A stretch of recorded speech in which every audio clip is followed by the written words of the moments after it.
Estimados amigos de la Extensión Universitaria de Tejutla, San Marcos, es para nosotros un gusto volver a estar en contacto con ustedes, llevando esta tarde un tema más de capacitación, esta vez a cargo del licenciado Julio Ruano, a quien pues agradezco que todos ustedes llegaran a tener alguna duda en cuanto a la información que él va a estar brindando, anotarla en el chat de preguntas y respuestas o en el chat general para que al final se las podamos trasladar y que él nos los pueda brindar la respuesta que considere necesaria. Así es que agradecimientos siempre a todas las personas que tienen a bien estar en contacto con nosotros para que ustedes puedan llevar estos temas de capacitación. Adelante, Julio, el tiempo es tuyo. Ok, gracias Luis, muy amable. Sí, buenas tardes a todos. El día de hoy vamos a ver un tema importante en el uso de plaguicidas y que tiene que ver con la investigación y el desarrollo de ellos, y en especial con la parte de toxicología, que esta parte lleva a la extrapolación, por decirlo así, de todos los estudios hacia el ser humano y demuestra, de acuerdo a todos los estudios, al registro de los plaguicidas, que los mismos no tienen que tener riesgos para el ser humano, para los animales o para el ambiente. Entonces aquí vamos a dar un pequeño resumen de la mayor parte de los estudios que se hacen precisamente para ello. El contenido que vamos a ver es el siguiente. Vamos a ver primero algunos conceptos básicos de lo que son plaguicidas.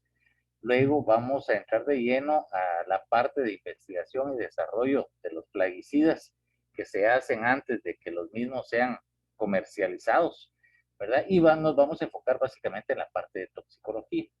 Luego vamos a hablar un poco de la clasificación, de cómo se clasifican los plaguicidas y también un poco sobre las formulaciones de plaguicidas para que ustedes tengan un concepto general del mismo.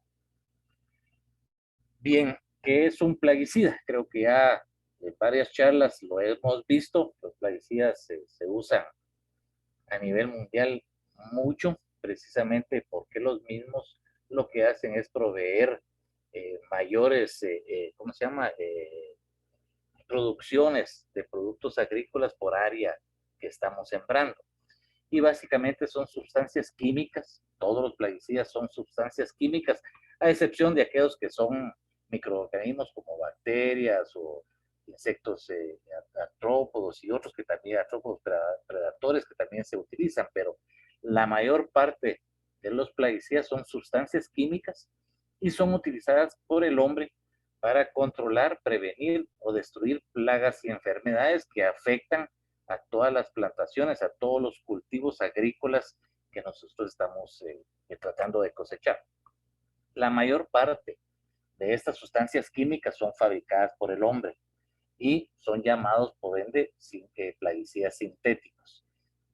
Y los plaguicidas sintéticos, pues ustedes miran en el mercado, tal vez el 90% de todos los plaguicidas que se utilizan son plaguicidas sintéticos. Hay otros tipos de plaguicidas, como por ejemplo los extractos botánicos y otros, que no son fabricados por el hombre, pero que siempre son sustancias químicas, ¿verdad? Cualquier plaguicida que ustedes vean en el mercado, y esto es a nivel mundial, tiene que tener un registro. Ningún plaguicida puede ser comercializado si no tiene un registro vigente. Aquí en Guatemala, la entidad que se ocupa de otorgar los registros para los plaguicidas es el Ministerio de Agricultura, Ganadería y Alimentación. Y un registro no es más que el proceso que este ministerio hace para aprobar o denegar precisamente este registro para la venta y la utilización de un agroquímico, un plaguicida formulado o el ingrediente activo con el cual se va a formular ese plaguicida. Y para que eso se dé, tiene que haber una evaluación previa y completa de un montón de datos científicos que demuestran que el producto va a ser efectivo contra la plaga, contra la maleza, contra la enfermedad a la cual está destinada y, más importante, que no represente un riesgo inaceptable para la salud humana, para la salud animal ni para el ambiente.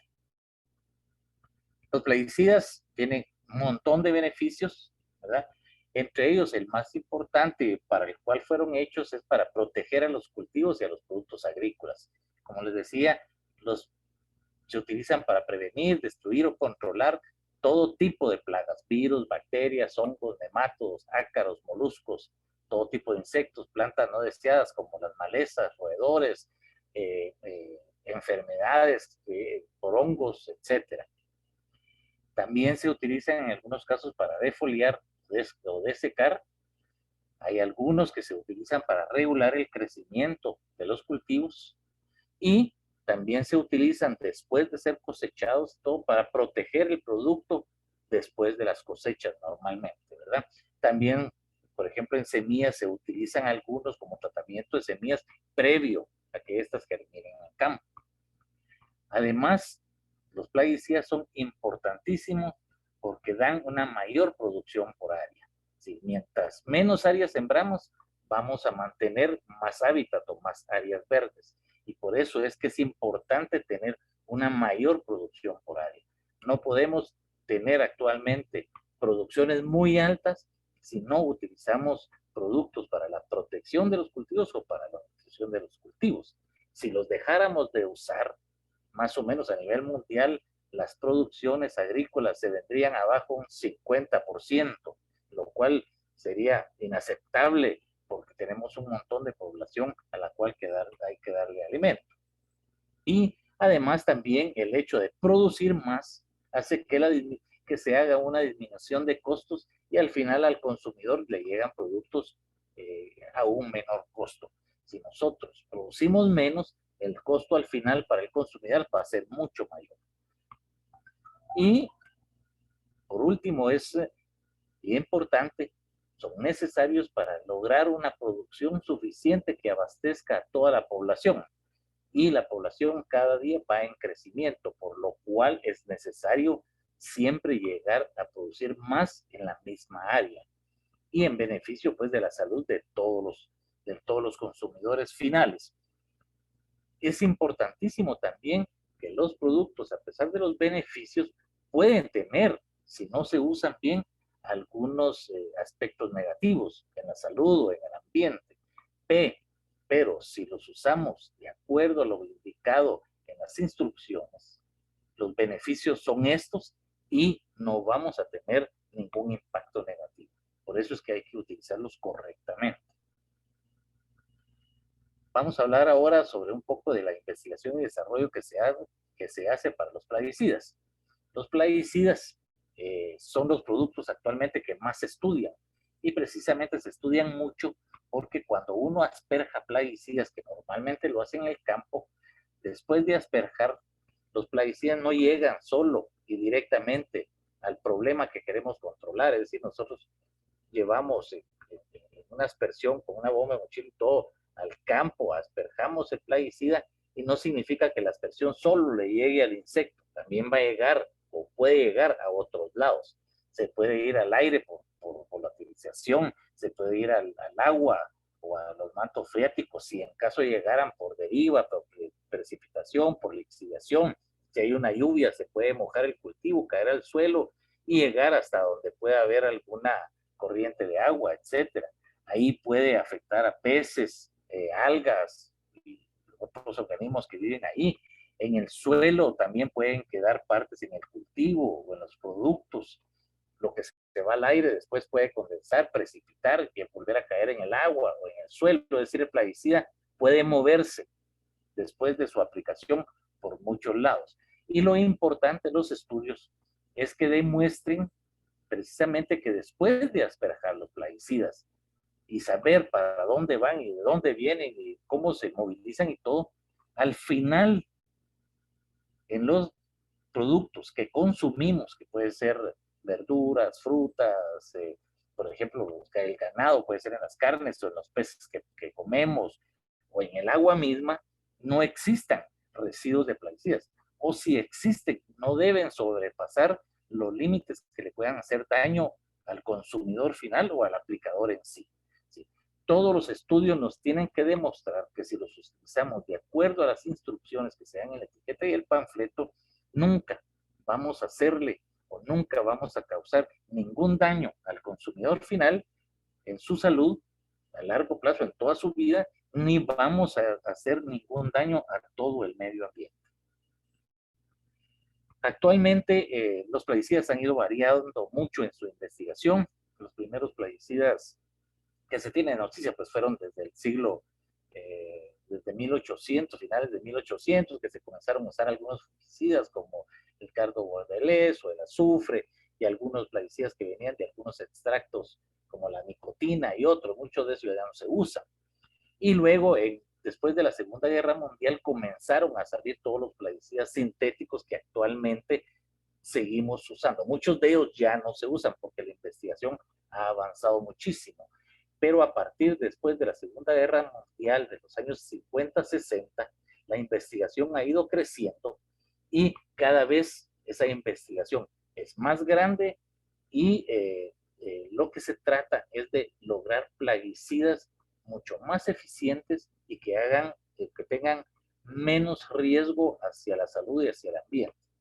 Actualmente se trata que los plaguicidas sean, en primer lugar, biológicamente eficientes, que sean altamente selectivos, que tengan un rápido impacto contra las plagas que estamos tratando, que tengan un efecto residual óptimo, es decir, que casi no dejen residuos en campo, en las frutas o en los vegetales, y que tenga un bajo riesgo de resistencia hacia los insectos. También es necesario que sean seguros al usuario, ¿verdad? Tanto para el que aplica como para el que consume al final, que sean de baja toxicidad aguda, que tengan una muy baja toxicidad crónica, que no sean carcinogénicos, que no sean teratogénicos, etcétera. Que las formulaciones sean óptimas, que se puedan usar fácilmente, que no ofrezcan riesgos en su uso ya en el campo, que sean fáciles de aplicar y que tengan estabilidad en el almacenamiento, que sean compatibles con el ambiente, es algo que ahora es importantísimo, y en todos los plaguicidas nuevos y los viejos que se han reevaluado, es necesario que cumplan todo esto, que tengan muy baja toxicidad para organismos benéficos, que se degraden muy rápidamente en cualquier compartimiento, ya sea en el aire, en el agua, en el suelo o en la planta, que sean muy fáciles de degradar y de rápida degradación, que tengan muy baja movilidad en el suelo. Eso significa que si caen al suelo, los plaguicidas deben de quedarse prácticamente inmóviles en la primera porción del suelo para que ahí se degraden rápidamente, ya sea biótica o abióticamente, ahí se tienen que degradar. Que no existan o que existan muy pocos residuos o que los residuos no sean relevantes en los alimentos y que se demuestre que esos pocos residuos que queden y que deben de cumplir con los límites máximos de residuos no le vayan a causar ningún daño a las personas que consumen después los productos agrícolas durante toda su vida, aunque los estén comiendo todos los días. Y que las dosis de aplicación sean bajas. Anteriormente las aplicaciones eran muy altas en el ingrediente activo, ahora han ido bajando bastante las aplicaciones, las dosis de aplicación. Ahí lo vamos a ver un ratito más adelante. Y el último es que los plaguicidas sean económicamente viables, que tengan una buena relación costo-beneficio, es decir, que los agricultores los puedan seguir usando y que su aplicación no signifique que sean tan caros para que eleve tanto los costos de producción al final. Tienen que tener un amplio espectro, tienen que ser compatibles con programas de manejo integrado de plagas y tienen que ser competitivos. Todo esto pues da lo que se le llama el producto perfecto, que toda la investigación moderna a partir de los años más o menos finales 70, 80, es lo que trata de brindar al mercado. Como les decía, los plaguicidas se estudian mucho. Actualmente son los plaguicidas son los productos más estudiados en la historia de la humanidad. Para producir un plaguicida se necesita comenzar a estudiar más o menos 140,000 moléculas. Con eso empieza una investigación, con 140,000 moléculas. Y de esas 140,000 moléculas, generalmente solo una o máximo dos salen al mercado. Eso significa que es muy caro, se cuesta aproximadamente 286 millones de dólares el costo de toda la investigación de un solo plaguicida. El tiempo promedio de su investigación es de 9 años, entre 8 y 10 años es el tiempo promedio que se demora la producción o la investigación de un plaguicida, y hay implícitos más de 120 ensayos que son necesarios para comprobar que los plaguicidas no van a ser riesgosos. ¿Ya? Todo esto se hace antes de que un plaguicida pueda comercializarse y salir al mercado. Como les decía, ha habido una evolución en la investigación. Actualmente los plaguicidas se trata de que sean menos tóxicos.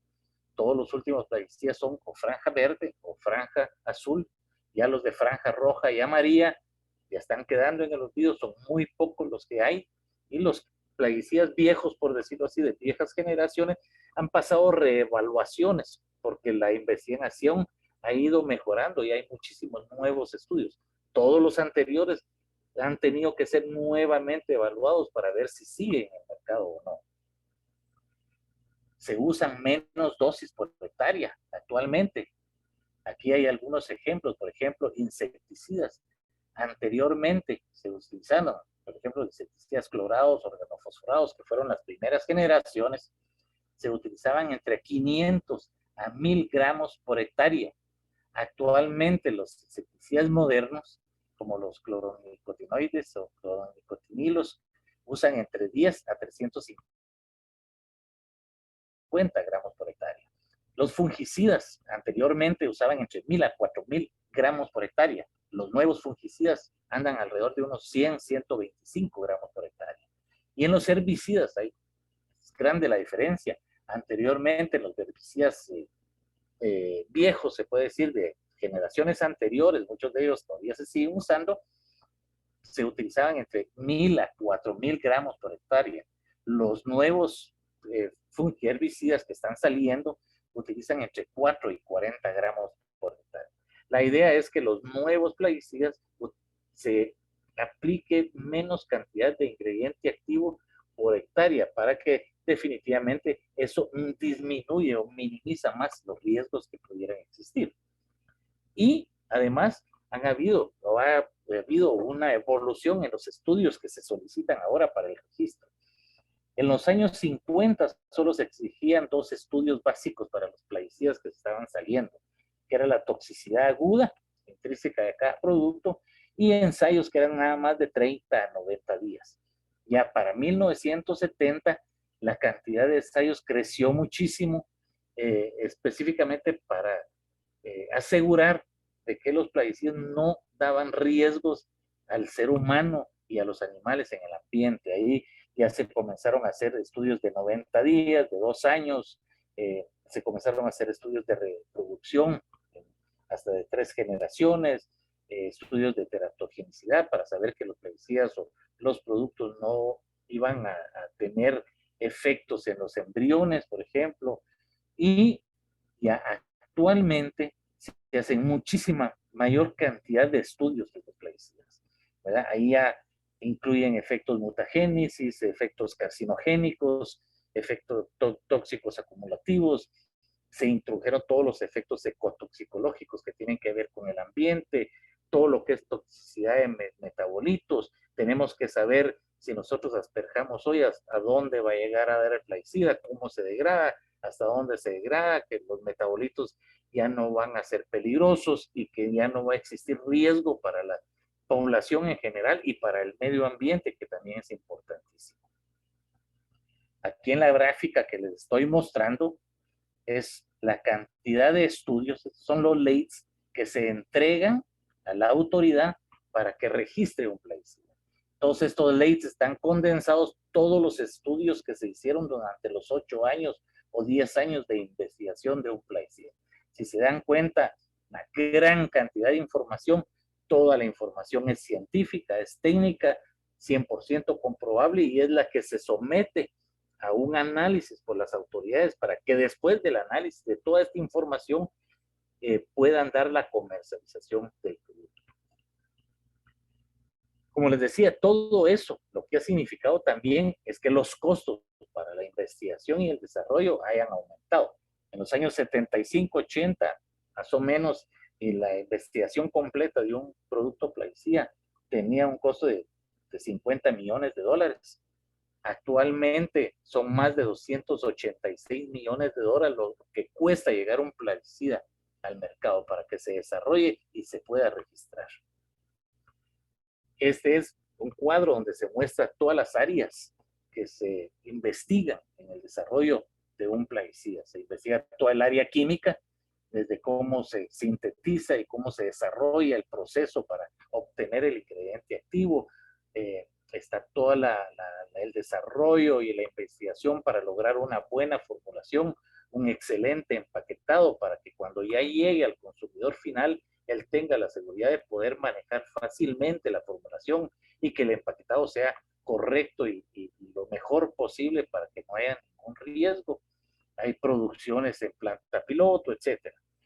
La parte biológica que tiene que ver con la eficiencia del producto en campo. Se hacen muchísimas pruebas, primero en laboratorio, en invernadero, y luego ya se pasa todas las pruebas en campo para desarrollo, registro y asegurar que el producto va a funcionar bien para una plaga específica en las dosis que se están diciendo, en el número de aplicaciones que se está recomendando en algunos cultivos para una plaga específica en cualquier parte del mundo.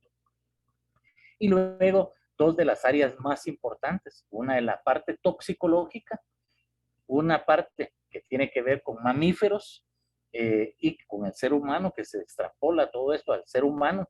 Ahí se hace una gran cantidad de estudios, que es las que vamos a ver ahorita, y se hace la toxicología para el medio ambiente, que tiene que ver para todos aquellos organismos que no son objetivos dentro de la aplicación del plaguicida y que están en el campo, aves, peces, microorganismos del suelo, abejas, ácaros, etcétera.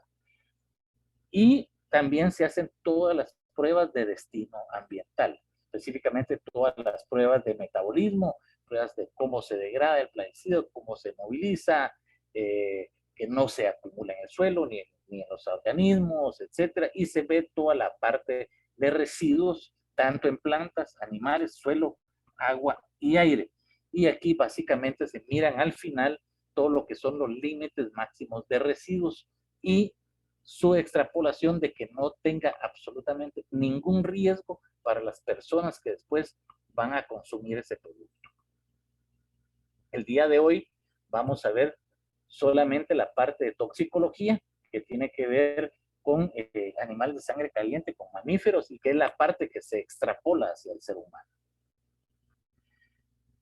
Al final, como resumen, les comentaba que en la fase 1 entran aproximadamente a investigación 140,000 moléculas. Esto se hace por medio de un screening computacional en la que se meten aproximadamente algunas moléculas y todas las posibilidades químicas que pueden existir de esa molécula que uno considera que puede tener alguna utilidad como plaguicida. Aproximadamente son 140,000 moléculas.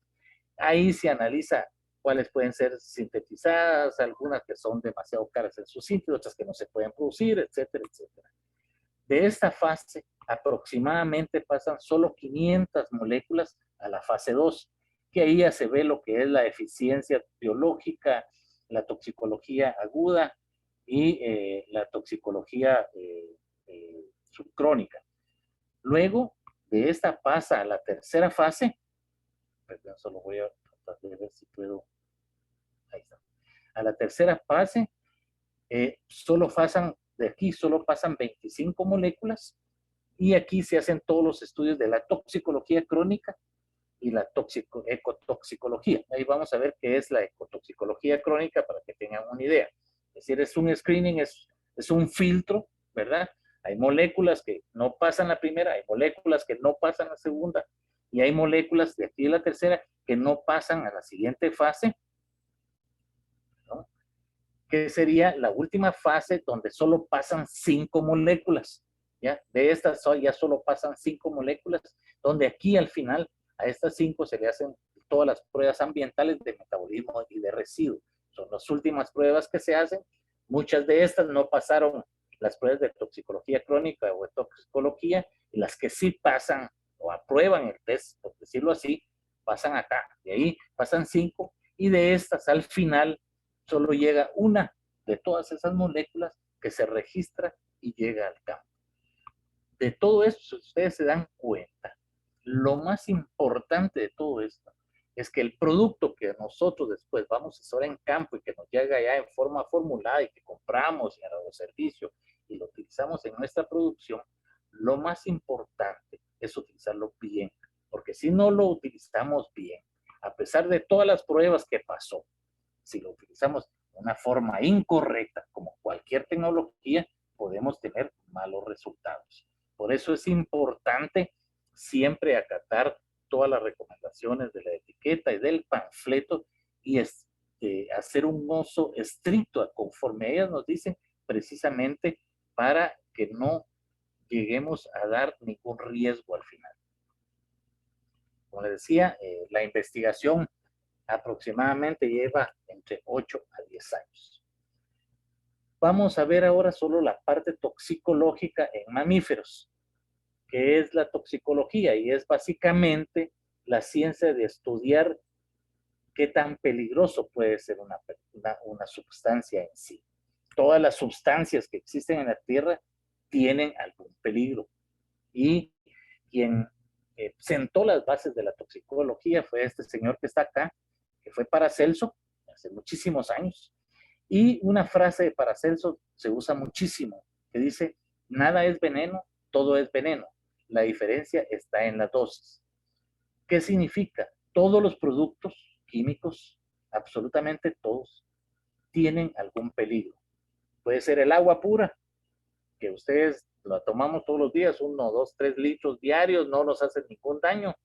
Pero si ustedes van y se toman un galón de agua pura 2 veces al día, definitivamente van a tener problemas con su salud.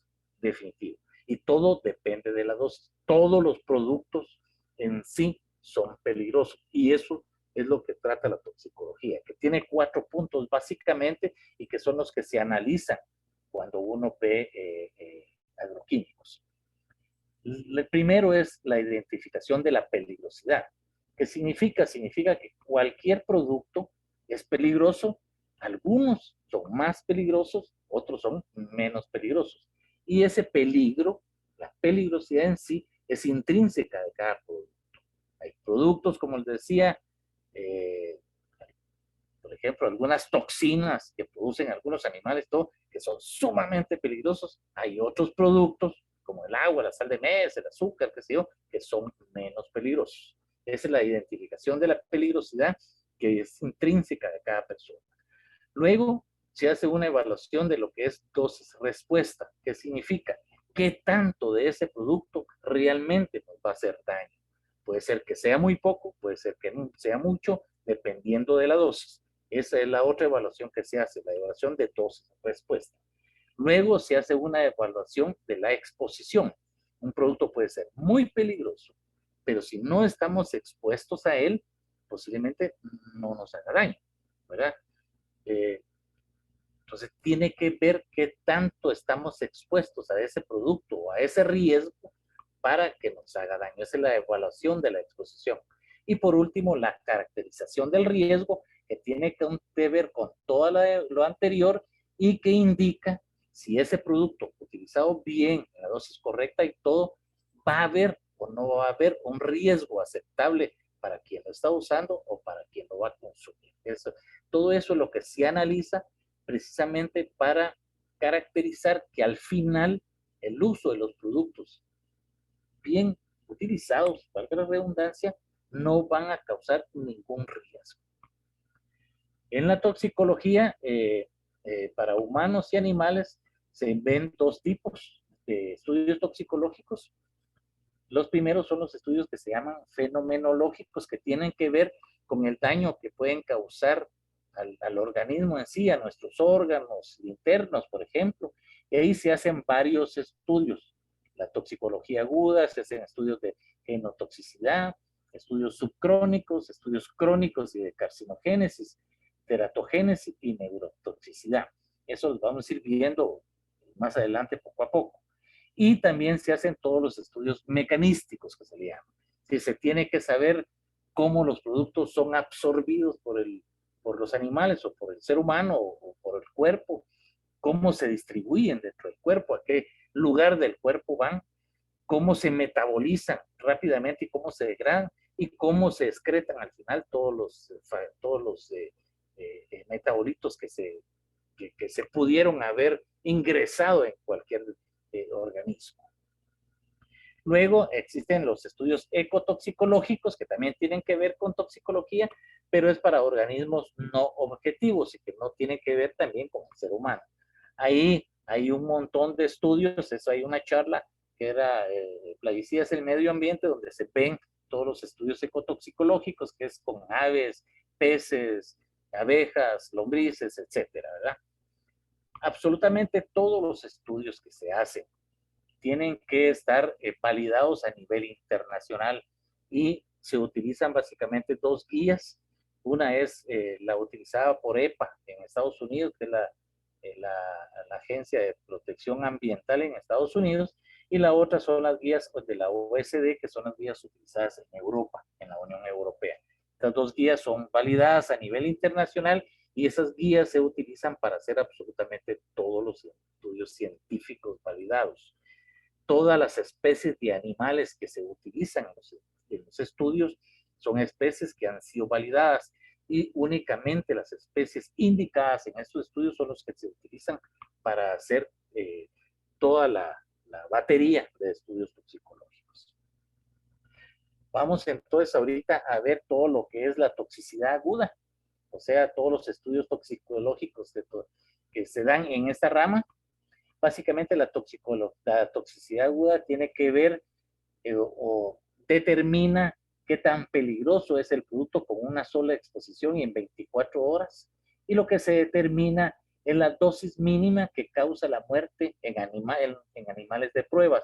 Generalmente lo que se da es la dosis letal 50, de L50, que es por medio oral o por medio dermal, y la CL50, que es la concentración letal 50, que se da por medio de inhalar, es inhalatoria, la toxicidad inhalatoria.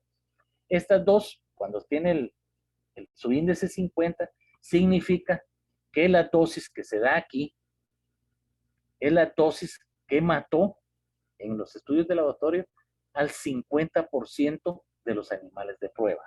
Y eso es lo que se hace en la toxicidad aguda. Determinar cuál es la dosis letal para matar el 50% de los animales que estuvieran en prueba. Es decir, que si uno de un producto consume esa dosis que indica ahí, tiene el 50% de probabilidades de morirse en 24 horas. Ahí hay una batería de estudios que se hacen en la toxicidad aguda oral, la toxicidad aguda dermal, la toxicidad inhalatoria. Hay un estudio sobre irritación y corrosión dermal, un estudio sobre irritación y corrosión ocular y estudios de sensibilización dermal. Entonces, la primera batería que se hace en los estudios cuando se hace una investigación.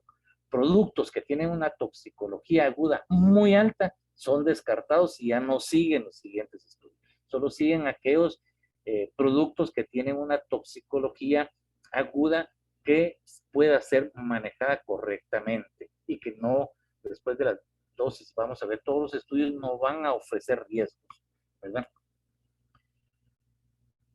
La primera batería, el primer estudio de esta batería que se hace es la toxicidad oral aguda, que es por medio de la boca, ¿verdad? Ahí se utilizan básicamente ratas en los estudios de estas especies de ratas. Aquí hay algunas figuras de ellas, por ejemplo, esta es la Wistar, que es una de las más utilizadas en los laboratorios.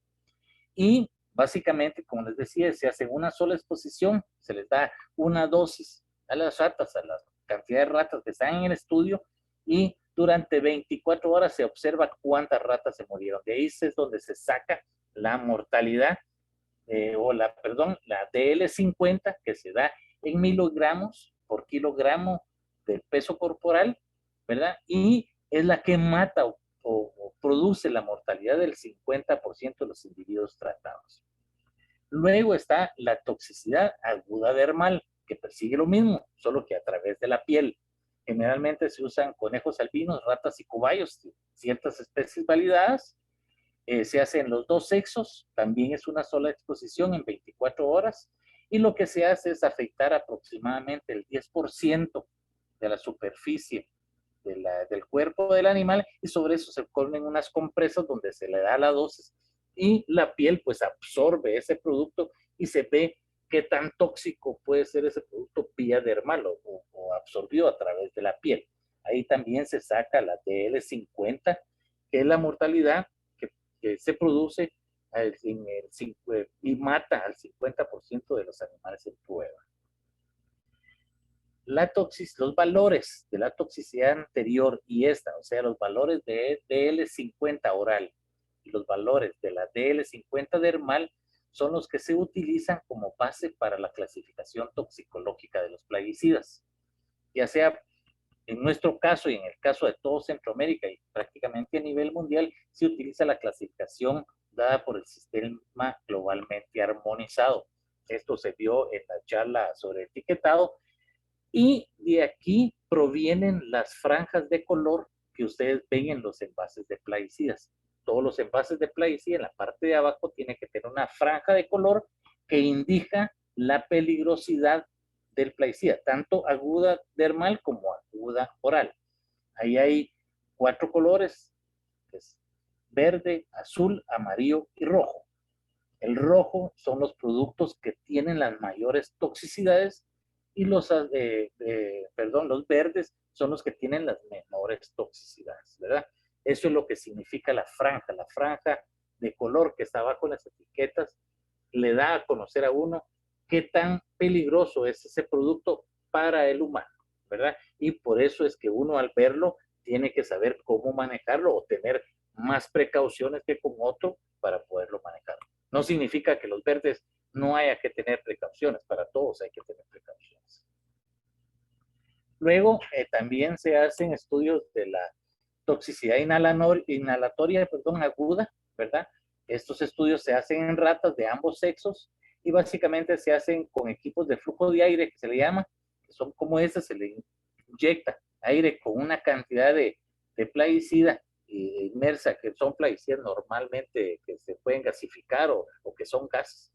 Se inyecta acá y se hace lo mismo, se espera 24 horas y a las 24 horas pues se obtiene la CL50. Aquí no es DL, no es dosis, sino que es concentración letal 50, ¿verdad? Y lo mismo, ¿verdad? Es la cantidad de miligramos por litro que esté en el ambiente que produce la mortalidad del 50% de los individuos tratados. Esto se hace básicamente en plaguicidas que son gases o gas licuados para los fumigantes, como el Fotoxin, por ejemplo, que es la pastilla del amor que se conoce normalmente, que genera vapores.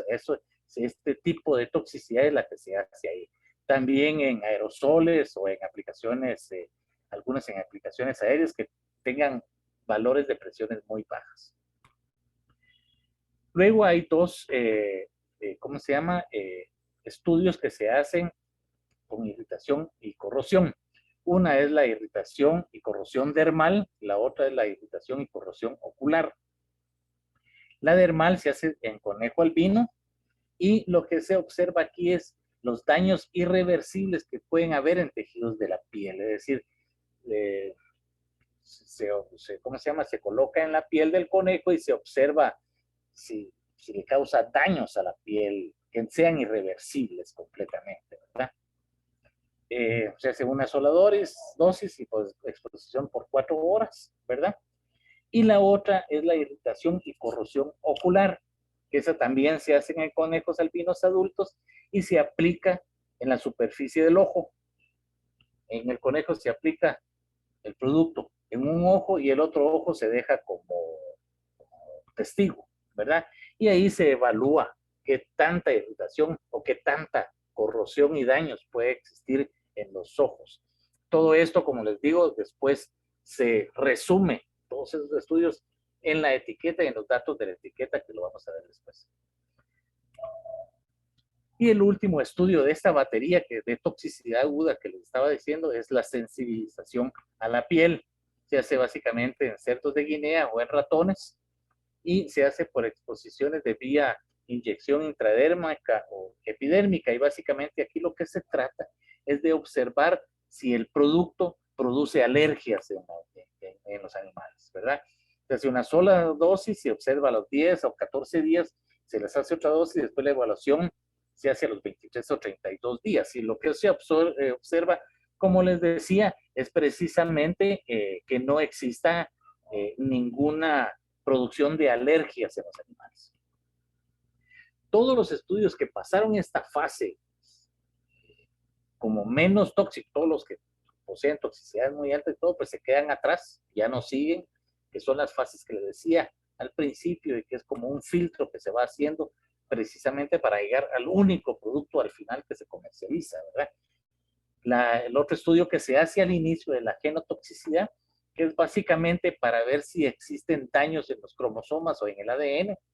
Ahí hay dos tipos de test que se hacen. Uno es en vivo, in vitro, que se ve reversiones mutagénicas. Es un test muy conocido que se llama test de Ames y se hace con salmonella y Escherichia coli en 5 diferentes concentraciones. Y el otro es la aberración cromosómica que ya se hace con cultivos celulares, también siempre in vitro. Y luego se hace cultivos in vivo para ver si hay daños citogénicos en el ADN de los animales que están en vías de experimentación.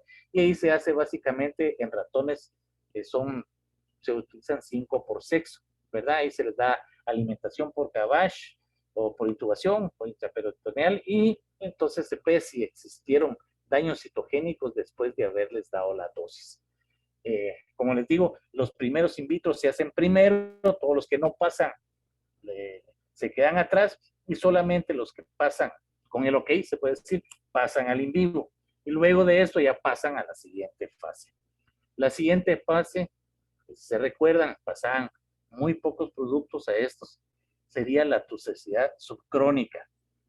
La toxicidad subcrónica se hace básicamente en ratas, en cerdos de Guinea y en perros. Aquí en perros se utiliza la raza Beagle normalmente, que es la raza validada para este tipo de animales. Los animales, les cuento, se utiliza dentro de los animales, estos que están en el laboratorio, las razas más susceptibles y son razas que metabólicamente se parecen mucho a las funciones metabólicas del ser humano. Por eso es que no se utiliza cualquier tipo de animal ni cualquier tipo de raza. Son razas que han sido validadas durante años.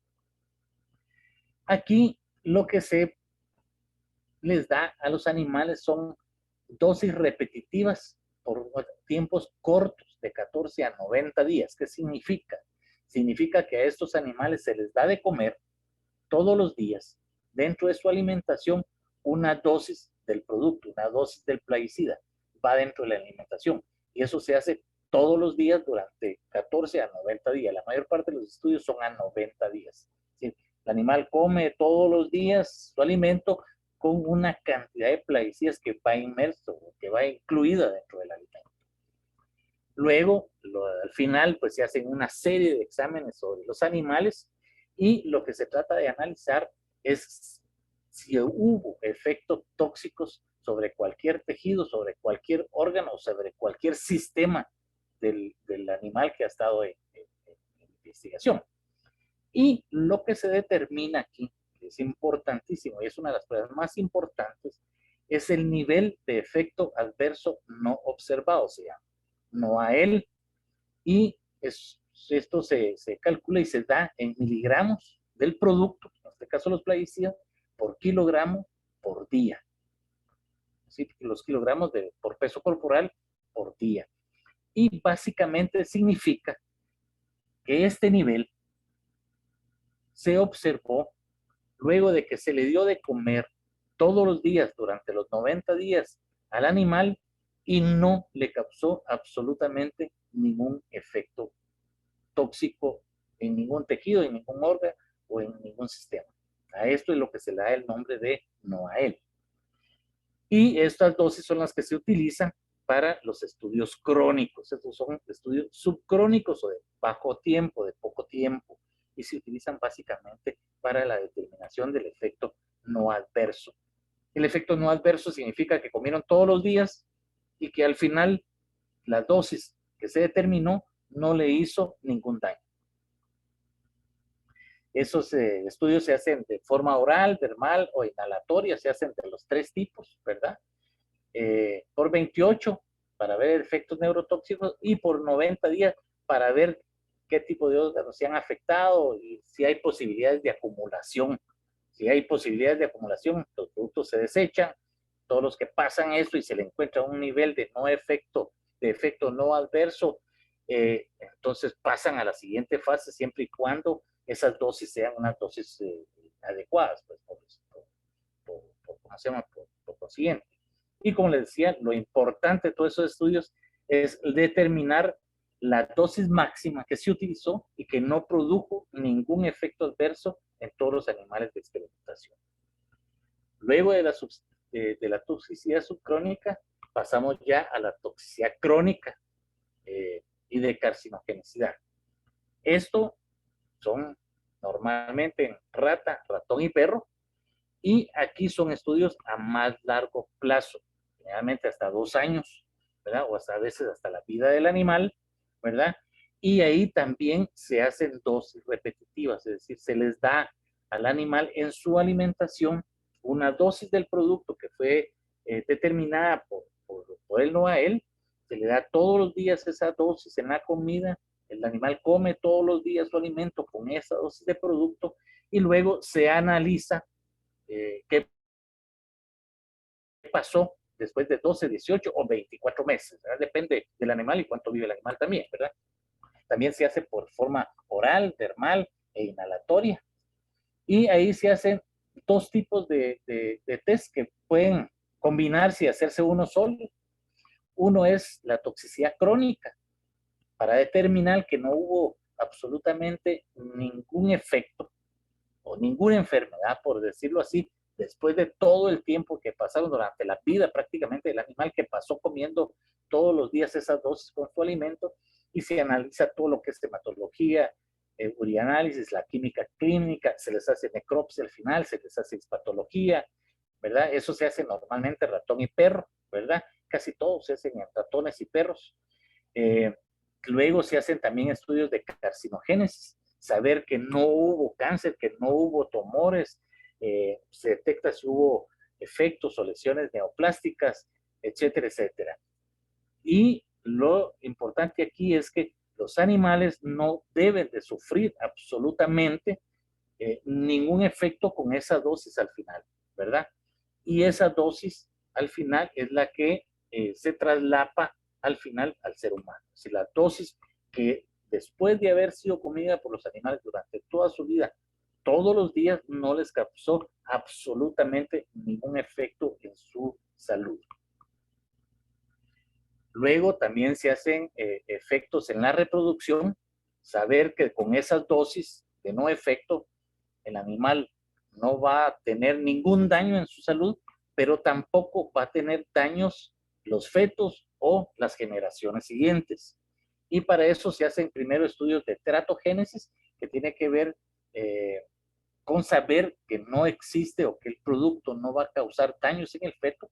Se hace normalmente en rata y conejo en 3 concentraciones, se les administra todos los días, ya sea oral o por intubación, y si ahí se evalúa todo el efecto prenatal, se va analizando que el animalito no tenga problemas en su embarazo, y al final también se analiza en la progenie, es decir, de todos los hijos que tengan, ¿verdad? La reproductiva, la toxicidad reproductiva, básicamente lo mismo, pero se hace para 1 o 2 generaciones, se hacen en ratones y hembras, ratones y ratas, ¿verdad? Se analizan en 20 hembras preñadas por lo menos, se administra a través del alimento, como les dijimos, y aquí al principio se administra a ambos sexos antes del apareamiento, durante el apareamiento y ya después, durante el embarazo y el amamantamiento, ya se le sigue dando la dosis del producto dentro de la comida a la rata. Y luego se evalúa el comportamiento reproductivo durante 2 generaciones más. Y el otro estudio que se hace también, es el último creo yo, es el de neurotoxicidad para saber que los productos no nos van a causar ningún riesgo en el sistema nervioso del individuo, ¿verdad? En este caso de los individuos de laboratorio, que después ya vamos a ver cómo se extrapola hacia el ser humano. Los estudios se hacen en ratas normalmente, se les da 3 niveles de dosis, 10 individuos de cada sexo, se administra diariamente también en la dieta o por intubación o en el agua, ahí como se lo puedan tomar, ¿verdad? Lo importante es que todos los días estén comiendo el producto diariamente con la dieta y luego se hacen de estudios a 28 días, se hacen a 90 días, que es el subcrónico, y se hacen estudios crónicos a 1 año o más. Y todos los días se hacen observaciones de su comportamiento en salud, oftalmología, hematología, bioquímica clínica, hispatología, se hacen estudios de neurohispatología y al final se evalúan absolutamente toda la incidencia que pueden tener en efectos neurológicos y en el comportamiento neuropatológico, ¿verdad? Anteriormente, para algunos productos, como eran organofosforados y carbamatos, que ya casi no hay y ya no se estudian nuevos de estos, se utilizaban gallinas porque estos productos, las gallinas eran muy susceptibles a estos productos. Bien. Luego se hacen los estudios mecanísticos, que básicamente, aquí el título de neurotoxicidad no tiene que ir aquí. Se hacen estudios de absorción, tanto por ingestión, dermal, inhalación, cómo se absorbe, qué tanto se absorbe, qué tanto no se absorbe, etcétera, por el cuerpo humano. Se hacen todos los estudios de distribución en los animales, hacia dónde, si en algún momento se absorbió productos o comió algo de producto, hacia dónde va ese producto internamente, si va hacia el cerebro, o se va hacia el hígado, a los riñones, pulmones, etcétera. Se estudia todo el metabolismo del producto interno dentro de los animales, dentro de las plantas, y luego se estudia también y se tiene conocimiento de cómo se excreta el producto, si no fue metabolizado bien o si es excretado muy rápidamente, o cómo se excretan todos los metabolitos que se pudieron haber formado si el producto fue metabolizado internamente. Y ahí se estudia la excreción biliar, la urinaria, las heces por exhalación, que puede ser excretado de diferentes formas. De todos estos estudios, al final nos vamos a concentrar en una dosis, que es la dosis de referencia. Todos los estudios que pasaron, todos los productos, mejor dicho, que pasaron todos los estudios anteriores y que se vio que los estudios crónicos, por ejemplo, que es el último, uno de los últimos, no causó daños a los animales después de que ellos comieron todos los días en su dieta el producto durante toda su vida, todos estos productos son los que al final van a comenzar a salir al mercado. Todos los productos que no pasan eso, pues se quedan hacia atrás, ¿verdad? Al final, lo que se obtiene es una dosis de referencia que se le llama. En español, y como más se le conoce, es la ingesta diaria y admisible, oída. Y esto no es más que la cantidad que se estimó de una sustancia a la que puede estar expuesta una persona a través de la comida, del agua o de cualquier otra fuente durante toda su vida sin que le cause un riesgo apreciable en su salud. Y esto proviene básicamente del NOAEL que vimos. Los estudios de NOAEL, se recuerdan que vimos que todos los estudios subcrónicos y los crónicos al final nos da un nivel de no efecto observable. Es la parte o las dosis que nunca le hizo daño a un animal a pesar de haberlo comido y estado en su dieta todos los días de su vida, ¿ya? Y la ida o la ingesta diaria admisible es igual a ese factor que se vio en los estudios de laboratorio en animales, solamente que se divide dentro de 100 por un factor de seguridad. ¿Por qué se divide dentro de 100? Primero, si se dan cuenta aquí, son 2 dieces, 10 por 10 es igual a 100. El primer 10 es porque se supone que para extrapolarlo al ser humano, se supone que todos los seres humanos somos 10 veces más susceptibles que cualquier animal de laboratorio. Eso es una medida de seguridad, porque muchas veces los animales de laboratorio son más susceptibles que el ser humano. Sin embargo, se supone por medida de seguridad que el ser humano es 10 veces más susceptible que un animal de laboratorio.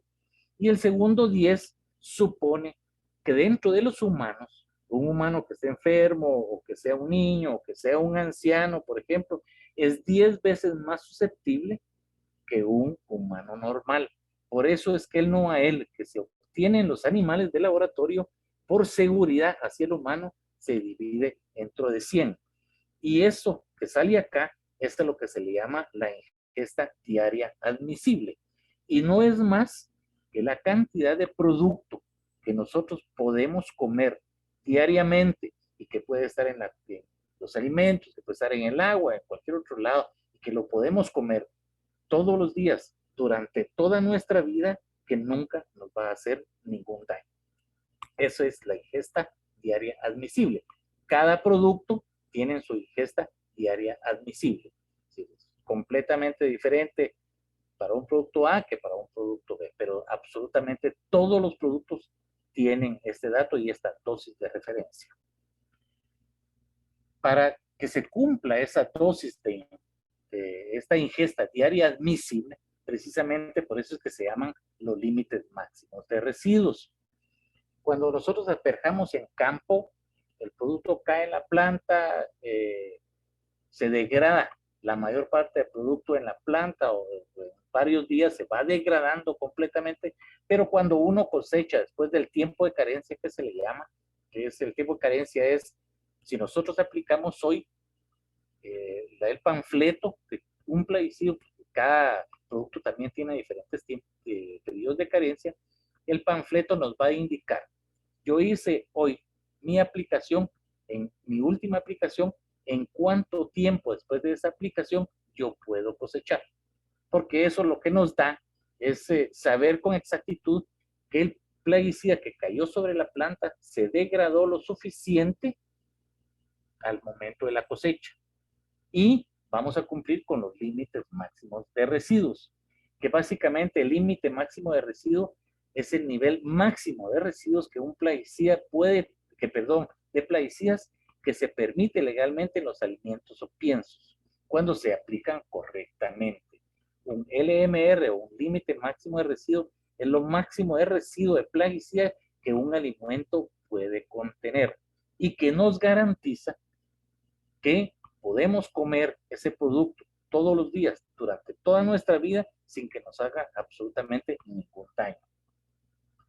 Hay que ser claros, los LMR o los límites máximos de residuos no son límites toxicológicos, porque un límite máximo de residuo puede estar, por ejemplo, en una manzana, si el límite máximo de residuos es 5 partes por millón y está a 6 partes por millón, no significa que eso nos va a hacer daño, ¿verdad? Legalmente se permite hasta 5 para seguridad del consumidor, pero que esté en 6 o 7 no significa que nos va a hacer daño. Son límites, son basados en buenas prácticas agrícolas. Todos los límites máximos de residuos provienen de la parte de campo, fueron hechos en campo y de ahí provienen, no son de laboratorio en sí, estos ya son de campo. Y generalmente la cantidad de límites máximos de residuos que estamos consumiendo normalmente es mucho más baja que la ingesta diaria admisible. Por eso les decía que no son límites toxicológicos, porque aunque solo se permite hasta acá, nos da la seguridad de que nunca va a llegar ni siquiera la ingesta diaria admisible, lo cual los hace muy seguros e inocuos. Y recuérdense que la ingesta diaria admisible es 100 veces más bajo que los datos que se sacaron en el laboratorio, que fue el nivel de efecto no observado. Es decir, hay una gran seguridad para el humano, tremenda seguridad para el humano, que si aseguramos esto, nunca, aunque comamos todos los días, nunca nos va a hacer daño. ¿Cuáles son los objetivos de los límites máximos de residuos? Pues proteger la salud del consumidor, controlar el uso de productos agroquímicos y facilitar el comercio. Controlar el uso de los productos porque nosotros vamos a obtener cualquier cosecha que esté abajo de los límites máximos de residuo si nosotros usamos el producto de acuerdo a lo que nos indica el fabricante y la etiqueta y el panfleto. Si lo usamos así, nos vamos a asegurar de que esos límites máximos van a estar abajo de esto, ¿ya? Si los usamos mal, muy seguramente, o de forma inadecuada, o no somos correctos en usarlo, muy probablemente los límites máximos puedan subir. Pero si usamos el producto bien, con la dosis, la frecuencia de aplicación y respetando el periodo de carencia, siempre vamos a estar abajo de los límites máximos de residuo. Y con eso vamos a asegurarle a todos nuestros consumidores finales de que el producto es completamente inocuo. Facilita el comercio porque ahora para las exportaciones, por ejemplo, para Estados Unidos o para Europa, nosotros no podemos mandar producto si los productos tienen límites máximos de residuo arriba de lo que indican las normas, ¿verdad? Entonces, eso nos obliga a controlar el uso de productos agroquímicos y a usarlos correctamente. ¿Quién regula los límites máximos de residuos? Pues el Codex Alimentarius a nivel internacional, y cada país como Estados Unidos o la Unión Europea, Canadá, Japón, por ejemplo, que son países industrializados, tienen sus propias normas y ellos tienen sus propios límites máximos de residuos. Hay una charla que es de límites máximos de residuos que también se da y se explica absolutamente todo esto. Y los criterios para llegar a los límites máximos de residuos, en primer lugar, es la ingesta diaria admisible, nunca podemos pasarnos de eso.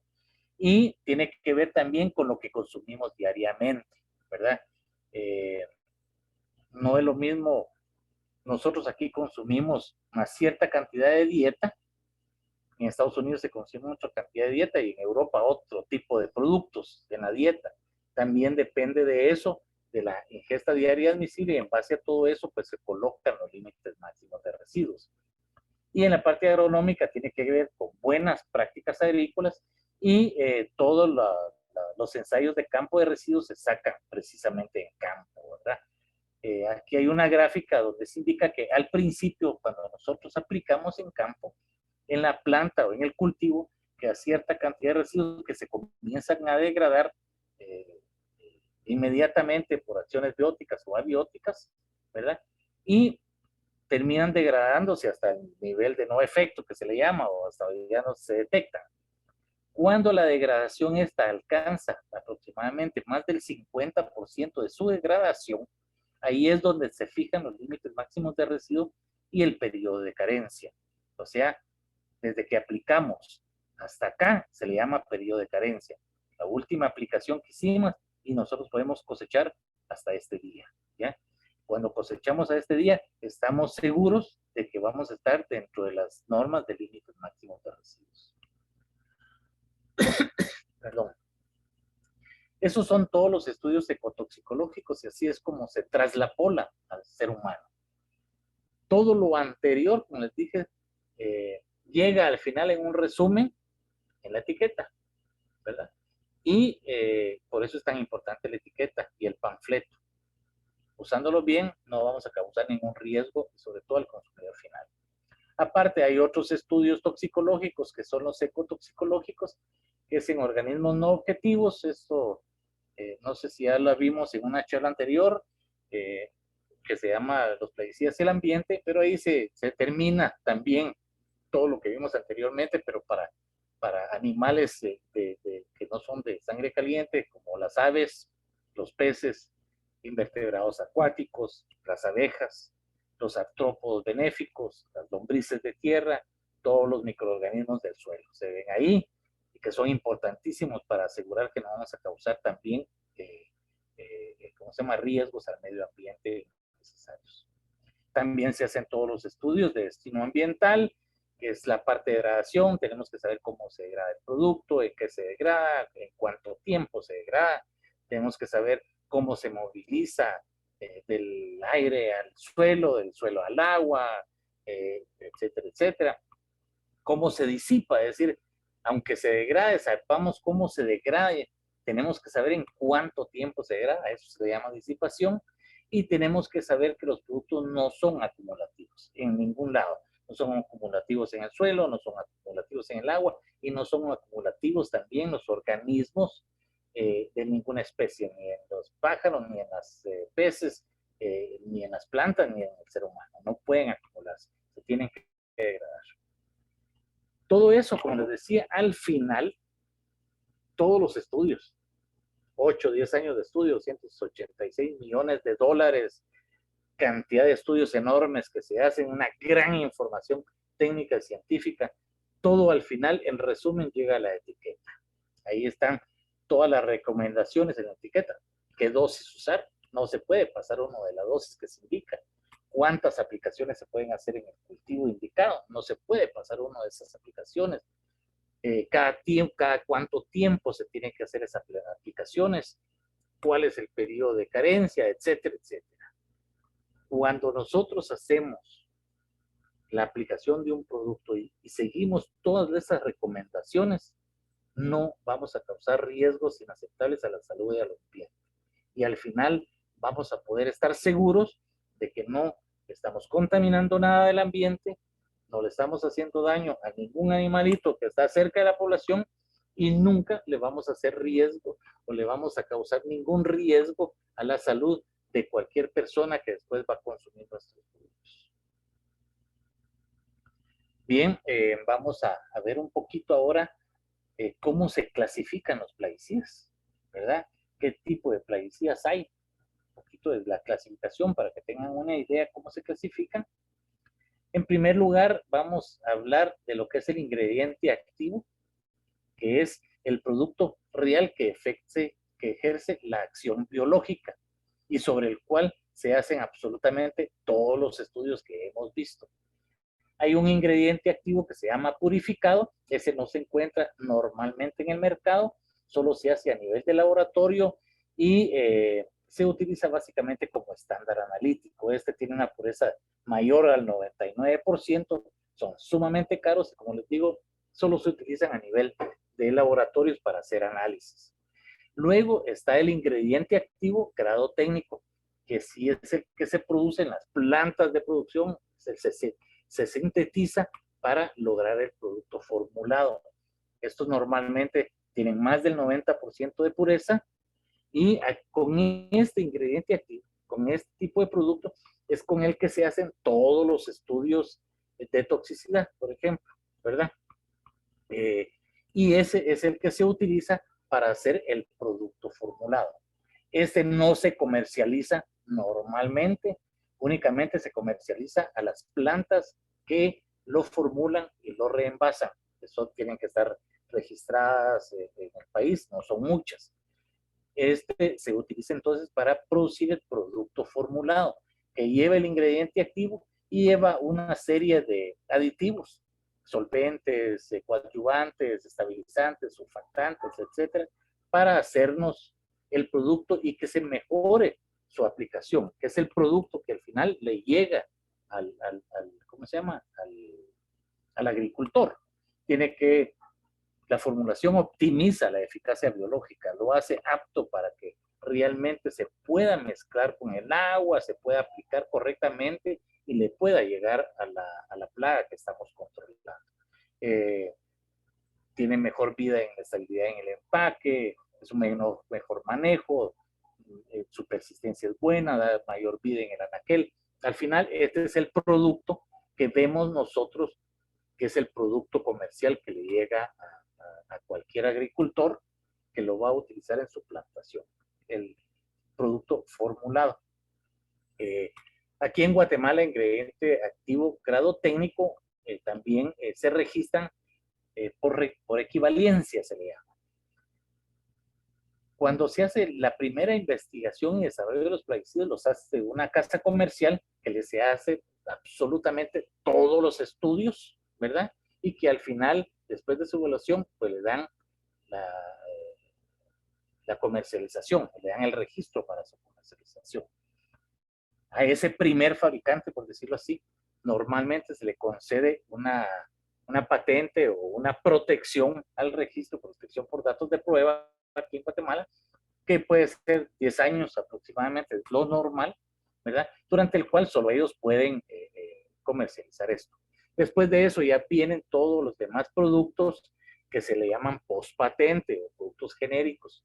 Sin embargo, todos los otros productos que se generan después de este tienen que cumplir y se les hace un análisis completo para saber que su riesgo es exactamente igual o menor al primero donde se hicieron todos los estudios. Aquí en Guatemala se hace precisamente este análisis de riesgo de equivalencia para saber que cualquier producto que se registre tiene exactamente el mismo riesgo o menor riesgo que el que estaba anteriormente. Es decir, que eso nos asegura que todos los productos registrados por el MAGA no van a tener riesgos y cuentan con la misma base prácticamente de estudios que tuvo el primero. Los plaguicidas también se clasifican de acuerdo a su acción biológica, contra qué va o qué es lo que protege o qué es lo que ataca, por decirlo así. Esto creo que ya todos lo saben, puede haber insecticidas, fungicidas, herbicidas, acaricidas, hematicidas, bactericidas, rodenticidas, dependiendo qué es lo que van a controlar, ¿verdad? Luego también hay una clasificación de los plaguicidas de acuerdo a su modo de acción. Puede ser por inhalación, puede ser por contacto, puede ser por ingestión, hay algunas otras posiblemente que es su modo de acción. ¿Esto por qué es importante? Y es por cuestión de evitar resistencia en campo, por ejemplo. Si yo solo utilizo insecticidas por inhalación, que es el mismo modo de acción, lo más seguro es que al final voy a causar resistencia en los insectos y cualquier insecticida por inhalación ya no les va a hacer efectos a ellos. Entonces, modo de acción es importante para ir cambiando el modo de acción al hacer las fumigaciones en campo. También se clasifican por su toxicidad, tal como lo vimos, la toxicidad se caracteriza en las etiquetas por el color de la banda que está abajo de la etiqueta de los productos, también por la palabra de advertencia y por el símbolo que traen las etiquetas. Aquí la toxicidad o la clasificación se hace de acuerdo a la DL50 oral aguda o de acuerdo a la DL50 dermal aguda del producto. Y dependiendo qué tan peligroso es, entonces así se va clasificando de acuerdo a su color. Los productos que tienen, por ejemplo, una DL50 oral aguda de 5,000 o mayor son verdes. Y mientras más baja sea su DL50, más peligroso es el producto. ¿Por qué? Porque se requiere menos dosis para hacer daño. Aquí se requiere más dosis para hacer daño, es decir, que es menos peligroso. Y luego también se clasifican de acuerdo a sus formulaciones, ¿verdad? Hay un montón de formulaciones, pueden haber formulaciones líquidas, pueden haber formulaciones en polvo o formulaciones en granulados, y formulaciones en aerosoles o en gases, ¿verdad? Y por el tipo de formulaciones. Una formulación líquida puede ser de diferente forma, puede ser un concentrado emulsionable, puede ser una emulsión de aceite en agua, un concentrado soluble en agua, suspensión concentrada, cápsulas en suspensión, y así las sólidas también tienen diferentes tipos de formulación. Estas son unas siglas que están internacionalmente aceptadas y vienen después del nombre de plaguicida, viene esta sigla, después del nombre de la concentración de plaguicida, viene estas siglas que indican qué tipo de formulación es. Eso viene en la etiqueta, ahí vamos a ver más adelante un ejemplo de etiqueta y ahí se van a poder dar cuenta de eso. En las formulaciones es importante, el orden de mezcla es importantísimo, no es que estemos mezclando cualquier cosa con cualquier cosa y eso vamos a fumigar. Hay productos que no son compatibles unos con otros, otros que son compatibles pero que hay que mantener agitación constante y hay algunos que sí son compatibles sin ningún problema. El orden de la mezcla también es importante, primero es el agua, después se echan algunos productos específicos como los reguladores o los adherentes, después productos sólidos, posteriormente productos líquidos y por último, si hubiera algún otro producto, pues se echa al final. Lo importante de esto es que hay que hacer en esta mezcla, hay que hacer algunas pruebas antes de ir a campo y de las de aplicar el producto, porque como os digo, hay algunos que no son compatibles y los productos han sido formulados para que se apliquen ellos solitos. Esa es la formulación ideal. Yo formulo un producto para poderle agregar agua y que después en la aplicación tenga una cobertura correcta y se aplique correctamente.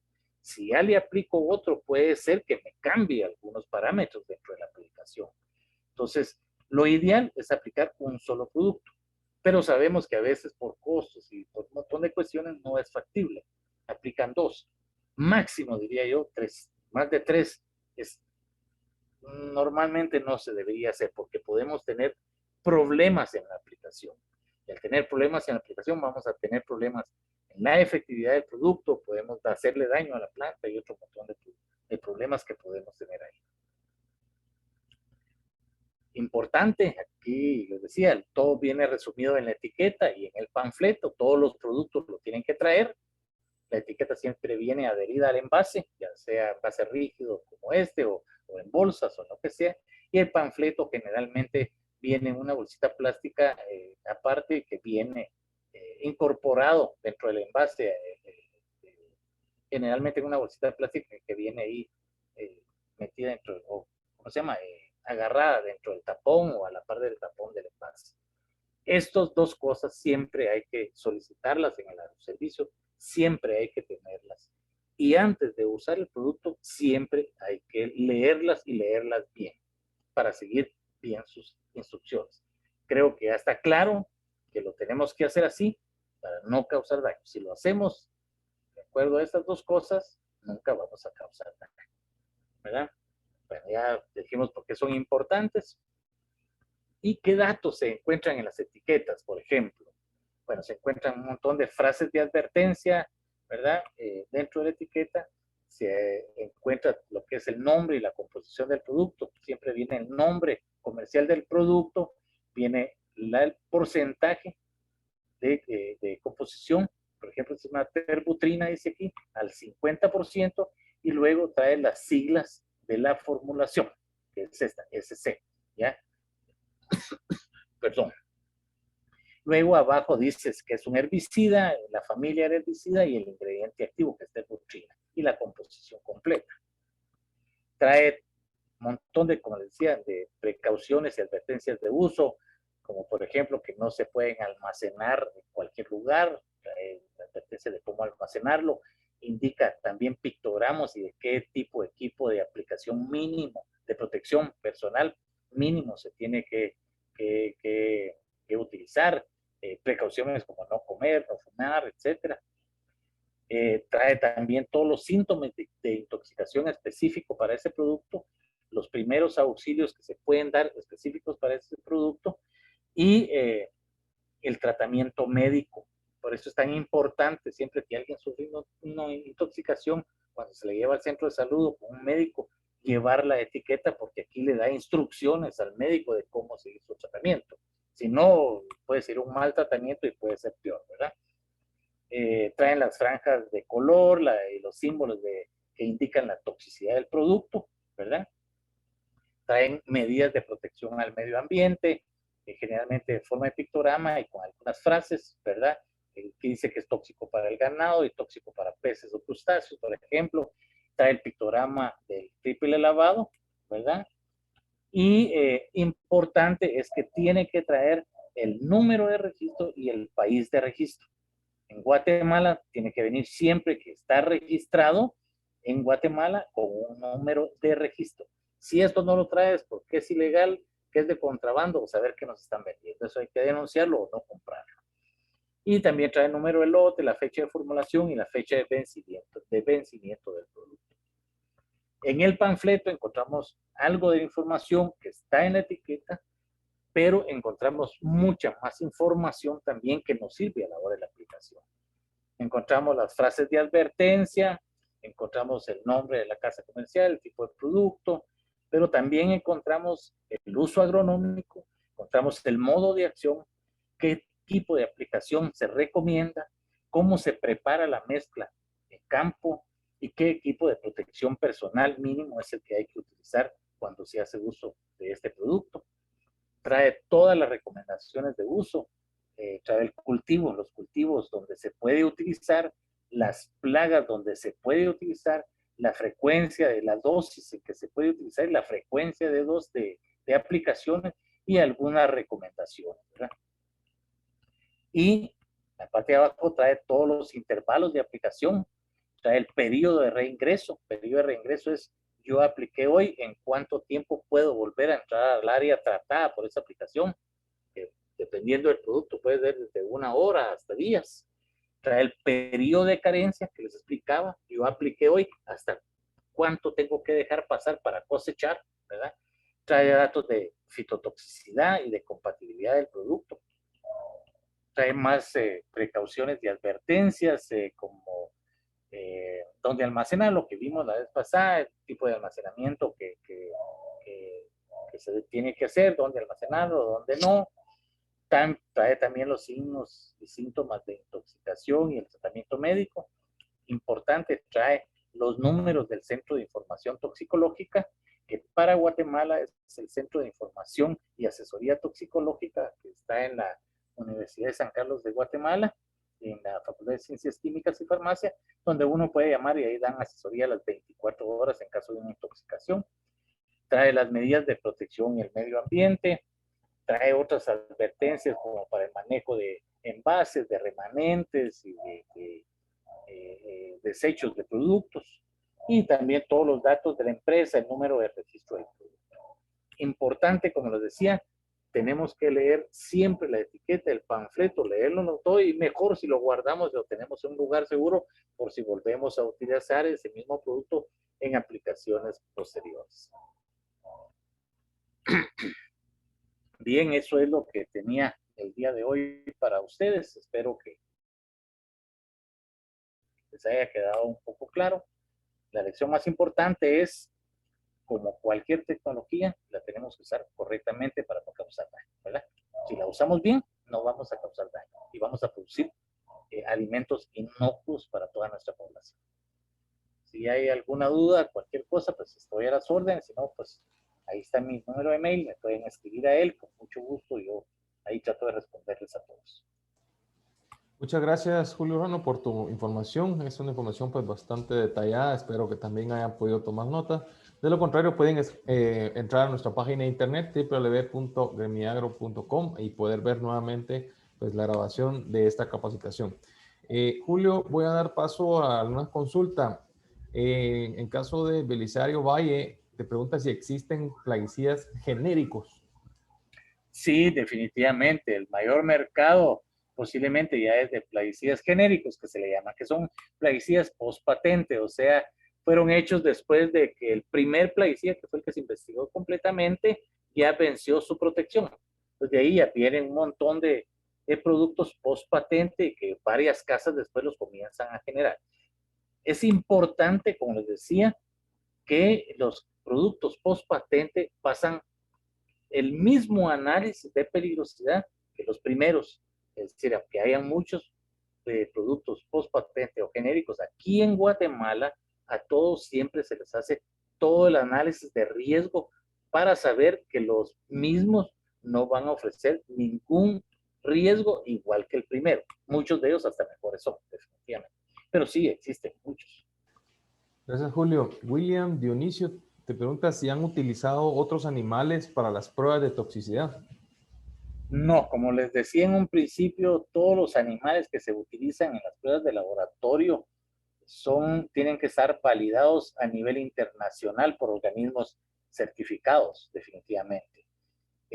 Las especies que yo les indiqué ahí son las especies que se utilizan, nada más, solo esas se utilizan para todos los estudios de laboratorio, ¿verdad?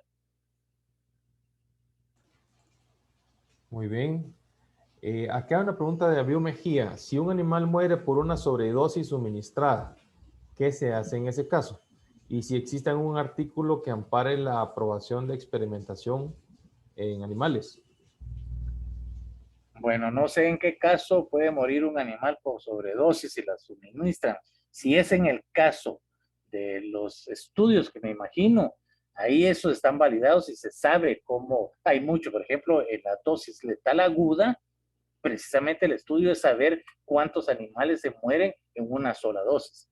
Todo esto está validado a nivel internacional y hay muchísimos artículos que lo validan y que les dan el ok. Precisamente para eso es que se hacen, precisamente para después trasladar toda esa información hacia extrapolarla hacia el ser humano y que los plaguicidas se pueden usar correctamente. Es importante indicar también que las toxicidades agudas no solo se hacen en plaguicidas, se hacen en medicamentos, se hacen en cosméticos, por ejemplo, se hacen en aditivos para alimentos, en colorantes para alimentos, se hacen en casi todos los productos químicos y todo eso está validado a nivel internacional. No se usan muchos animales y tiene que estar muy validado y solo se hace una vez, precisamente por eso es que se valida, para no utilizar muchos animales, pues definitivamente. Bueno, muchas gracias Julio por tu participación. Agradecemos la información que nos has podido brindar esta tarde, como también a todos los participantes de la extensión universitaria de Tejutla, siempre su atención y pues esa buena intervención que tienen siempre de consultar. Nuevamente repitiéndoles que en caso quieran pues, volver a vivir la capacitación brindada, que les invito pues a que ingresen a www.gremiagro.com. Ahí van a utilizar pues su navegador y van a poder desarrollar la investigación en la parte de webinars y ahí ya buscan la fecha en cuanto a cuando se desarrolló esta charla. Es decir, yo pienso que el día de mañana ya está subida pues en nuestras redes sociales. También invitarlos a seguirnos en Facebook, en Twitter, en Instagram como @gremiagro y pues estamos nuevamente en contacto para la próxima charla de capacitación. Deseándoles a todos una muy buena noche. Hasta pronto.